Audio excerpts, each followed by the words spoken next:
Assalamualaikum warahmatullahi wabarakatuh. Alhamdulillah wassalatu wassalamu ala Rasulillah wa ala alihi wa sahbihi wa mawalah, amma ba'd. Kembali lagi sahabat sekalian di Mahasiswa Bertanya. Kali ini ada beberapa pertanyaan dari mahasiswa terkait dengan mata kuliah Ushul Fiqih. Yang pertama, Ustadz, bagaimana kalau saya mendengar dari seorang ustadz yang mengatakan bahwa dalam madhab A hukum ini adalah haram, di ustadz lain mengatakan bahwa hukum ini dalam madhab E hukumnya makruh. Jadi saya sekarang bingung, Ustadz, bagaimana ini? Kok di sana makruh, di sini haram, di sini menjadi mubah? Nah, ini pertanyaan pertama. Jawabannya, sahabat sekalian, ini ibaratnya seperti sahabat-sahabat sedang pergi ke kampus tertentu, kemudian bertanya, Anda tidak tahu tempatnya, kemudian bertanya, di mana letak kampus itu, Bapak, misalnya. Kemudian si A menanyakan, oh belok kanan lurus. Sampai di situ kemudian bertanya kepada orang lain, kemana letak kampus? Oh belok kiri lurus. Kemudian Anda bingung, ini bagaimana? Satu belok kanan, satu belok kiri. Nah, kemudian karena saking bingungnya, Anda kemudian buka Google Maps. Setelah Google Maps dibuka, terlihat itu kotanya begitu luas, jalan-jalan besar kecilnya terlihat. Akhirnya Anda menyimpulkan, oh ternyata si Bapak A benar, ke kanan lurus, nanti ketemu si Bapak B juga benar, ke kiri lurus. Kalau saya misalnya ini sekarang lurus pun saya bisa sampai kepada kampus. Nah, apa yang membedakan? Yang pertama, Anda belum membuka Google Map. Ketika terjadi perbedaan, Anda bingung. Yang kedua, sudah tahu secara utuh bagaimana kotanya, belokannya, bagaimana jalan-jalannya, sehingga kita tahu, oh ternyata jalannya banyak. Kira-kira ilustrasinya seperti itu untuk menjawab pertanyaan tadi. Artinya, ini ranah usul fikih. Di dalam usul fikih itu manfaatnya adalah itu. Bagaimana ketika kita belajar usul fikih, kita diajari. Mungkin kita kembali ke flashback, bahwa dalam usul fikih itu setidaknya ada 3 muatan penting yang harus kita pelajari. Yang pertama adalah tentang bagaimana, yang pertama tentang dalil dulu ya. Dalil, adillah ijmali. Jadi adillatul fiqh ijmalian. Bagaimana kita belajar dalil secara global. Artinya di situ dibahas tentang dalil-dalil, apa itu dalil dalam syariat kita dan seterusnya, pembahasan tentang dalil. Yang kedua adalah bagaimana cara mengambil dalilnya untuk menjadi sebuah hukum. Dalalahnya. Di sini terjadi perbedaan juga oleh para ulama karena dalalahnya macam-macam. Ada yang mafhum, ada yang mantuk, ada yang am, ada yang khos, dan banyak lagi dibahas. Yang ketiga adalah halul mustafid, atau orang yang bertindak untuk mengambil hukum terhadap dalil tadi. Sehingga harus ada orangnya, bagaimana orangnya, kriteria orangnya, dan seterusnya. Itu dibahas dalam usul fikih. Sehingga kalau kita belajar tiga-tiganya ini, 3 muatan pokok dalam usul fikih, kita menjadi tahu, wawasan kita menjadi terbuka lebar. Oh ternyata fikih yang kita tahu sekarang hukumnya haram, makruh, mubah, dan seterusnya itu ada proses, ada metodologi, ada cara, dan ada orang yang memang punya kapasitas untuk melakukannya. Sehingga ketika ada hukum A dan B, kita tahu kemana arah hukum tersebut.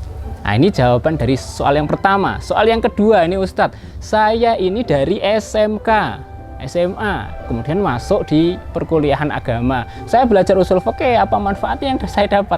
Kembali lagi ke pertanyaan yang pertama tadi ini, bagi penanya yang kedua ya. Jadi tidak lantas kemudian orang belajar usul fikih itu kemudian menjadi mujtahid. Wah, harus berijtihad, berfatwa, jadi syekh ya, jadi ustadz. Tidak serta-merta kemudian seperti itu. Karena ada kapasitas agar orang itu masuk atau memenuhi kriteria sebagai mujtahid. Kalau kita sebagai orang yang, apalagi yang tadi ya SMA atau SMK yang baru mengenal usul fikih, setidaknya ketika kita belajar usul fikih ada banyak manfaatnya. Yang pertama, memang tadi belajar usul fikih itu kalau bagi orang yang memang tahu, punya kapasitas keilmuan, bahasa Arabnya bagus ya, itu bisa sampai kepada pengambilan hukum atau istimbat hukum, berijtihad. Tapi ada juga ketika kita memang hanya belajar seperti kita ini, setidaknya kita bisa mengetahui historis bagaimana nalar fikihnya para fuqaha dari generasi ke generasi ke generasi. Buku-buku fikih yang kita baca sekarang itu, produk-produk hukum yang kita baca itu, ada nalar fikihnya yang dilalui oleh para ulama. Sehingga dari nalar itu kita bisa tahu, kita bisa menghargai para ulama, para fuqaha. Dan yang lebih penting, kita menjadi tidak gagap. Tidak kemudian kita seperti orang yang kagetan ya, melihat ini, loh ini kok kenapa si A mengatakan ini haram, si B juga haram, sama-sama dalilnya itu dari Al-Quran, sama-sama dari Sunnah, sama-sama sahih, kenapa berbeda? Tidak kaget, karena apa? Kita tahu historisnya, kita tahu nalar fikihnya, metodologi yang dipakai oleh masing-masing fuqaha.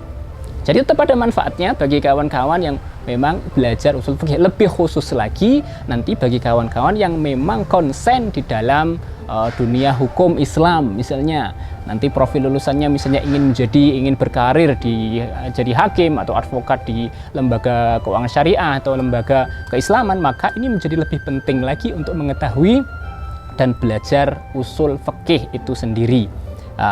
Nanti juga tidak hanya pada ranah menghargai saja, ini harus sudah melampaui itu. Artinya kita belajar usul fikih harus tahu perbedaan dan menghargai perbedaan itu, karena masing-masing punya landasan dan metodologinya. Kemudian juga kita bisa mentarjih, yang penting. Mentarjih itu apa? Kita tahu pendapat-pendapat, kita bisa memilih pendapat. Setidaknya ketika kita memilih, kalaupun tidak sampai pada tahap itu, setidaknya kita menjadi tenang kalau kita milih karena tahu metodologi, caranya, nalar fikihnya. Baik, pertanyaan selanjutnya, dikatakan bahwa usul fikih itu muasisnya adalah Imam Syafi'i.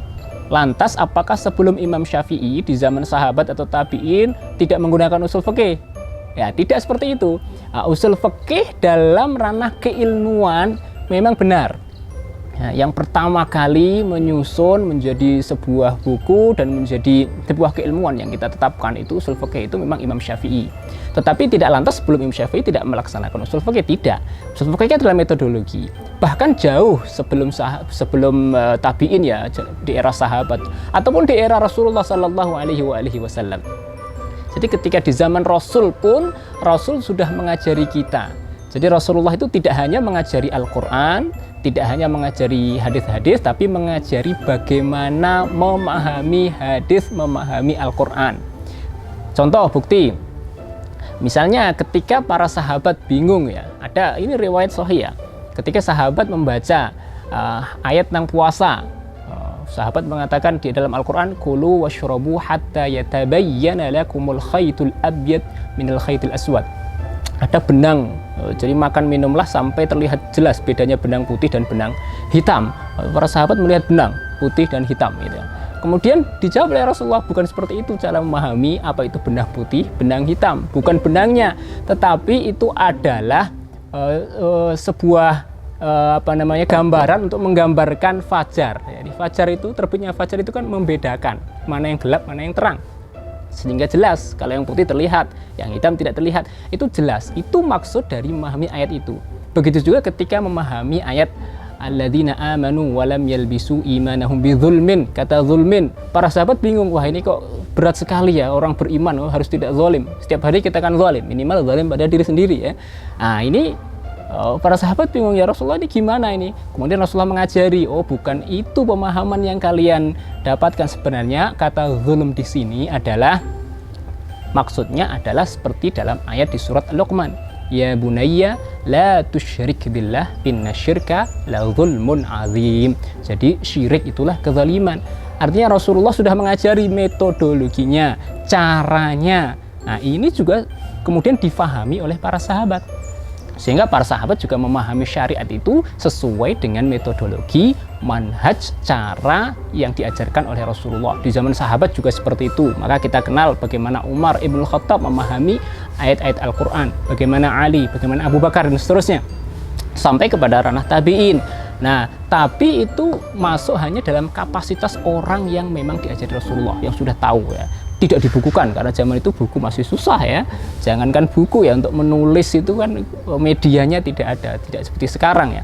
Bahkan ketika zaman Imam Syafi'i pun medianya susah ya. Maka ketika Imam Syafi'i waktu itu banyak orang yang memang salah paham tentang bagaimana memahami Al-Quran, memahami hadis, memahami dalil, sehingga dimintalah Imam Syafi'i untuk menuliskan bagaimana sih sebenarnya cara-cara memahaminya.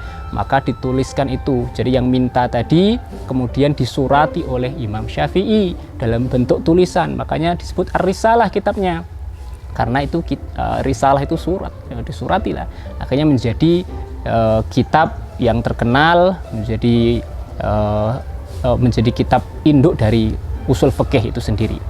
Kemudian, jadi sekali lagi itu tidak benar kalau misalnya usul fikih itu memang tidak dilakukan oleh para sahabat. Justru mereka lah yang mengajari para tabi'in. Tabi'in mengajari generasi setelahnya sampai kepada kita. Jadi adalah manhaj yang memang diajarkan dari zaman Rasulullah Sallallahu Alaihi Wasallam. Nah, kemudian selanjutnya ini Ustadz.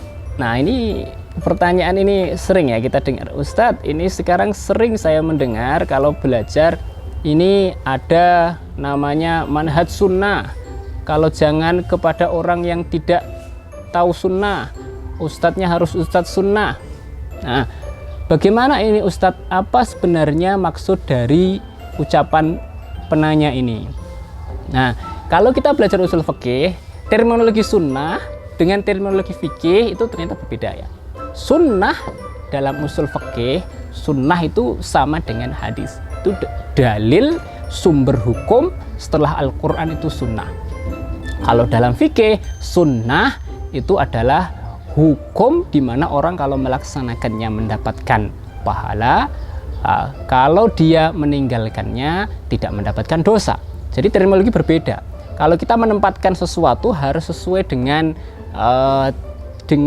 keilmuan yang sesuai gitu. Jangan kita misalnya bicara kimia kemudian kita masuk ke usul fikih, ya tidak masuk. Bicara usul fikih ya terminologi usul fikih, mustalahatnya usul fikih. Fikih juga seperti itu. Kita bicara fikih ya mustalahatnya fikih. Kita bicara tentang fisika ya bicara tentang fisika. Maka ketika ditanya ini bagaimana maksudnya dari misalnya sunnah tadi, ini jangan melakukan, ini tidak sunnah. Nah, makanya ini sunnah ini apakah ini hukum fikih? Kalau itu hukum fikih, maka memang itu masuk dalam kategori furu' fikih. Artinya itu produk dari sebuah ijtihad gitu ya. Ketika itu produk, maka seperti yang penanya pertama tadi sampaikan, memang ada kalanya ketika orang mengatakan, kalau kita bicara fikih ya, ini sunnah, kemudian ada mazhab lain menganggap ini sebagai fardhu misalnya. Memang ada, ya ada seperti itu. Contohnya apa? Misalnya sholat witir ya, sunnah bagi kita, gitu kan? Bagi kita yang mazhabnya Syafi'i ya. Tapi bagi mazhab yang lain ada yang mengatakan itu sebagai wajib gitu, bukan fardhu ya, wajib gitu kan.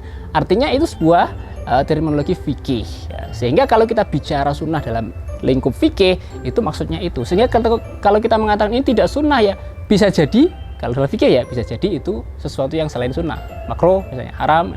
Nah, tapi kalau bicara usul fikih tadi, ini sunnah Rasulullah atau bukan, berarti sunnah Rasulullah itu apa yang disandarkan kepada Rasulullah Sallallahu Alaihi Wasallam. Nah, sekarang yang ditanyakan tadi, lah ini misalnya ini adalah apa tadi, Ustadz sunnah misalnya, maksudnya apa? Apakah dia masuk ranahnya usul fikih gitu kan, atau fikih gitu kan? Kalau misalnya mengatakan ini usul fikih, berarti apakah kemudian mengambil dari sunnah atau bagaimana? Ini juga perlu dijelaskan lebih lanjut. Artinya gini, kalau kita bicara tentang hukum yang dilakukan oleh para ulama, yakinlah bahwa semua hukum yang dicetuskan ulama ya, dalam kategori ulama ya, fuqaha, pasti berlandaskan kepada dalil. Dan dalil itu pasti di dalamnya ada Al-Quran, ada sunnah itu sendiri gitu ya. Sehingga kalau ada ijtihad itu ya pasti harus menengok ke sunnah gitu ya. Sehingga tidak bisa mengatakan oh ini tidak berdasar sunnah. Kalau memang yang mengeluarkannya bukan fuqaha, bukan ulama, bisa jadi. Tetapi kalau fuqaha, pasti yang pertama yang dicari adalah dalam Al-Quran. Sehingga ketika kita bicara tentang hukum ya, mana ini hukumnya apa, maka larinya yang pertama adalah kepada Al-Quran, kemudian kepada sunnah, ijma, qiyas, dan dalil-dalil seterusnya.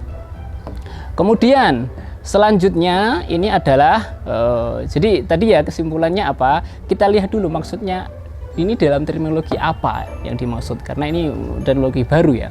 Nah, kalau kemudian kita mengatakan itu sunnah, kemudian yang lain tidak sunnah, tidak berdasar sunnah, ya belum tentu, karena memang banyak, seperti yang saya sampaikan tadi, para fuqaha itu pasti ketika membuat hukum merujuk, merefer kepada Al-Quran, sunnah, ijma, dan qiyas. Ini kebanyakan ulama ya, kecuali kalau memang yang syadz ya, yang melenceng itu kita tidak bicarakan ya, karena yang melenceng tidak boleh kita anut ya. Nah, artinya kita sepakati bahwa di dalam syariat kita ada dalil, ada sumber hukumnya. Baik, selanjutnya yang ini, nah ini yang saya perlu garis bawahi adalah, jadi dalam usul fikih ya, di muatan kita usul fikih tadi ada 3 tadi. Jangan sampai kemudian dari 3 ini kemudian kita mendiskreditkan 1 atau 2 atau bahkan kita tidak tahu 3 muatan pokok usul fikih ini, sehingga menjadi kagetan, rancu, pemahamannya kemudian satu arah gitu ya, dan ini mengkhawatirkan gitu ya. Apalagi kalau kita di kampus yang kita cintai, kita sangat inklusif ya, kita benar-benar menghargai perbedaan, tapi memang perbedaan yang memang benar-benar apple to apple ya, bukan yang syadz, bukan yang melenceng ya. Nah, jadi 3 hal tadi ya.